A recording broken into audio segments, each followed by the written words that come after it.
And now, Starliner Media presents Music Night at the Majestic's Holiday Extravaganza with your host, Michael Boswell.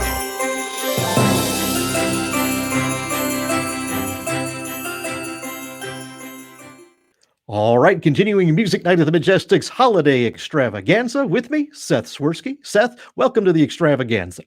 Thanks so much. It's wonderful to be with you. Oh, it's great to have you back here.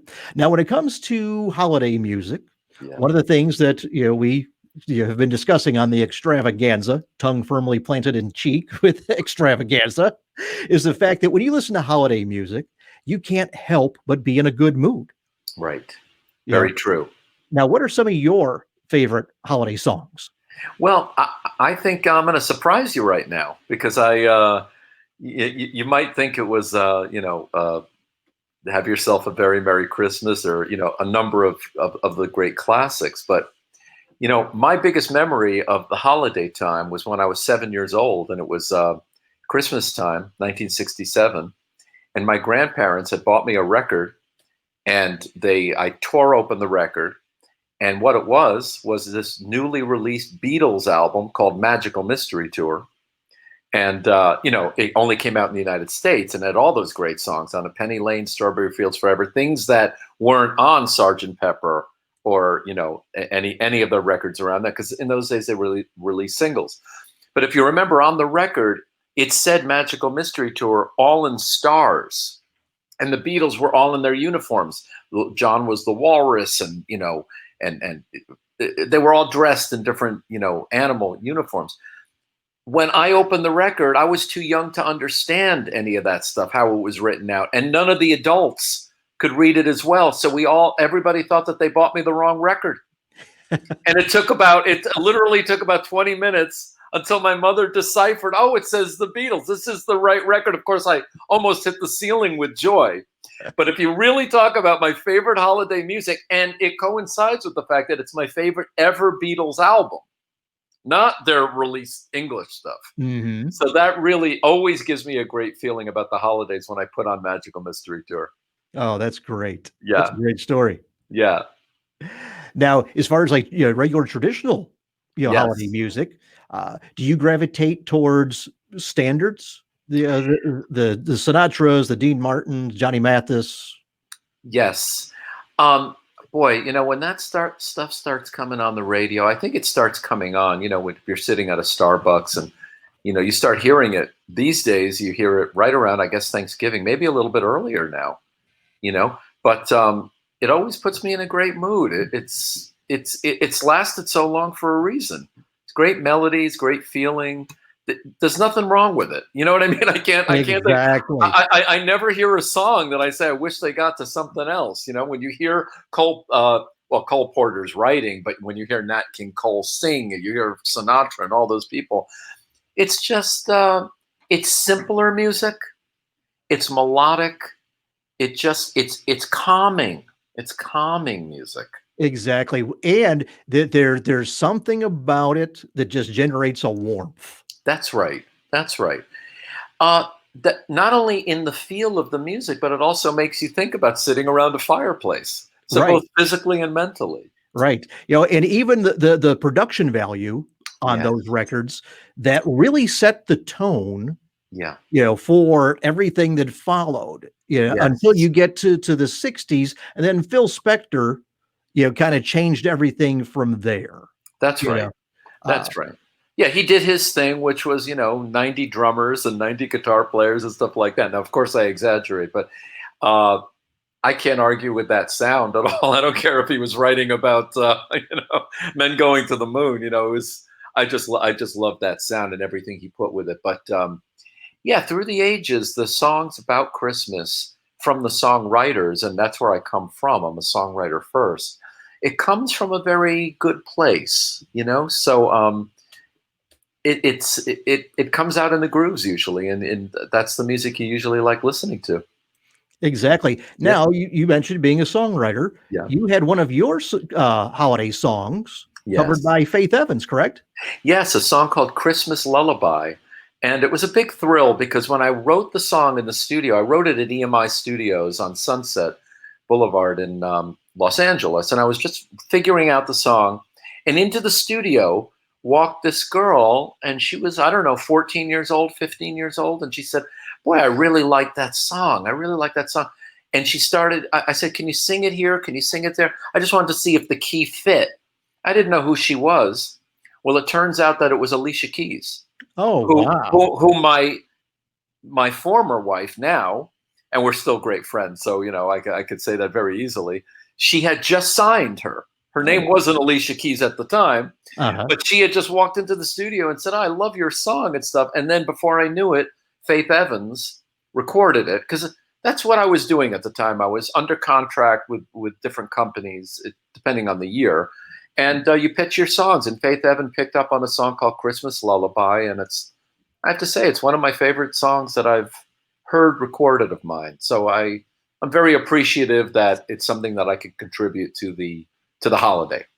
Yeah, I would think. Now you mentioned, getting the Beatles album. Is there any other childhood memories that you have?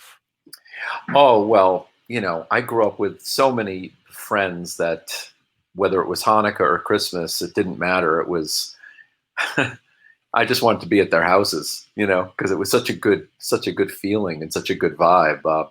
One other memory I have also happens to do with the Beatles, just so crazily enough. I was looking to re-sign with Warner Chappell, who I was writing with at the time, and it was right around Christmas time. And I went to a party, and I didn't know the people at the party that well. I just was brought in by a bunch of people. And then I'm standing in the corner of this party. It was a Christmas party. And I think it was, I don't think it was 10 years ago, 15 years ago, whenever it was. It wasn't all that long ago. I'm standing there, and I'm just having a conversation with a guy. My head was kind of down. I was just drinking. The guy was drinking. And I look out, there was a British accent, and I'm talking with Jeff Lynne. Oh, wow. And then I realized, okay, there's some questions I want to ask this guy. But let me tell you, the thing behind the story more than anything is that he's such a normal, good guy, such a great, great guy, that before I realized I was talking with him, because I wasn't really looking at the beginning, he was just an everyday guy.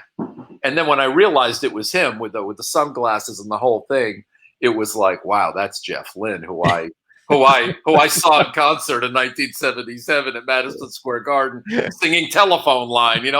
That's one of my main dudes right there. Elton John, Jeff Lynne, and the four Beatles, and not in that order. The four Beatles come first, but and Brian Wilson. But I'm saying a lovely, lovely guy. So we're standing, the tree is right there, and I'm talking to Jeff Lynne. That's kind of a Christmas memory, wouldn't you say? Yeah, that would have to be pretty near the top. Yeah, right. Well, tell you what, as your life changes, you have your experience as a kid, and then when you become a parent, it changes again, because now you're seeing the holidays through your kids' eyes, and you get to watch them experience what you did. What's one of those memories? Well, it's always nice. Hanukkah is such a beautiful celebration. It's you light the candles on all these nights, and you use the top candle to light the other nights as you go, on the first night, the second night, and the third. So it lasts for 8 days. It's beautiful, and you tell the story, and it's just very, very nice to hear the kids listen and to take in the traditions. This is very, very, very lovely. And of course, they get a present, every night. But I don't know that we really got them something every single night, but that would be a little expensive. But it is an expensive holiday for all. But it's just very lovely to be able to pass on tradition and to enjoy it yourself, and to know how you felt, or I should say how I felt when I tore open a Beatles album. It's nice to give my kids things like that I'm hoping they carry with them for a long time in their lives, that they seem to like for a long time. As a matter of fact, one year my son was he got into cooking. He was all at 10 years old. He got into cooking, so I got him a smock, and that said Chef Luke, Luke, his name.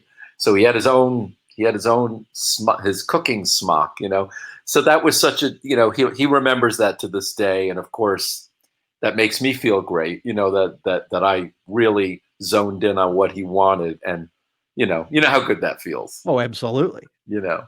Absolutely. Well, I'll tell you what, that's a great note to wrap up this segment here. Any closing holiday wishes that you would have for the viewers, Seth? Well, as John Lennon once said, everybody's had a tough year, and I've got a feeling, and I think everybody's had a pretty tough year this year. But good times are ahead. Good times are really ahead, and I know that. And I think they'll start to really kick off with this holiday, and I really hope everybody has a warm and happy holiday and safe, and just love to everybody. Love is coming. It's all good. That's a great way to close it out, Seth. All right. Well, on that note, Seth, I want to thank you for joining us here on Music Night at the Majestic's Holiday Extravaganza. Everyone, thank you for watching. Thank you so much.